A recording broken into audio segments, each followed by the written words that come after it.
आवास योजना नहीं पंचायत राज मंत्री बड़ बयान एणिकी प्रधानमंत्री आवास योजना योग्य हिताधिकारी सामिल होगा सहित अयोग्य माने बाद पड़े बोली सूचना देइचंदी पंचायत राज मंत्री।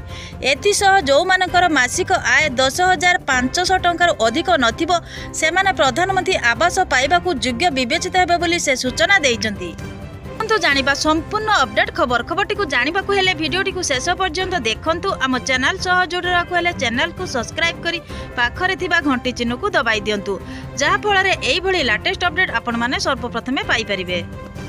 पूर्व तालिका प्रस्तुत समय पातर अंतर जोग अनेक हिताधिकारी बाद पड़ते हेले विगत दिन जो हिताधिकारी माने एही योजनार लाभ पाइबारु वंचित होइचंदी सेमानकु एही योजनार लाभ मिलिबो।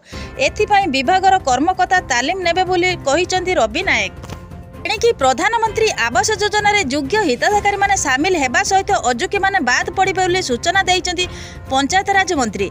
एथिसह जे मानकर मासिक आय 10,500 टंकार अधिक नथिबो सेमाने प्रधानमंत्री आवास को पाइबाकू विवेचित हेबे बोली से सूचना देइचंदी। एथिसह हिताधिकारी आधार कार्ड सह मोबाइल नंबर संयोगीकरण जरूरी। निजे आवेदनकारी विभागर आप रे आवेदन करिवे। गरीब लोकंक फिंगरप्रिंट रहिबो। आधार कार्ड संयोगी कराजिबो। बापा पुओ भिन्न होइथिले भी योग्य थिले घर मिलिबो। विकलांग विधवा को घर दियाजिबो। जदि कौनसी गाँव में 15-20 परिवार घर डीह नथिबो सेही भली गाँव को क्लस्टर करा जाई घर दियाजिबो। रास्ता बिजुली पानी सह खेल पड़िया भली आनुषंगिक व्यवस्था जोगाई दियाजिबो।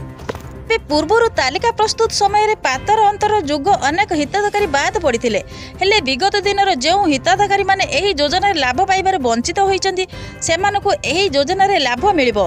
एथिपाई विभागर कर्मकर्ता तालीम नेबे बोली कहिचंदी रवि नायक। आवास पई सर्वे करिवे राज्य सरकार। विधानसभा रे पंचायत राज मंत्री रवि नायक एने सूचना देइछंती।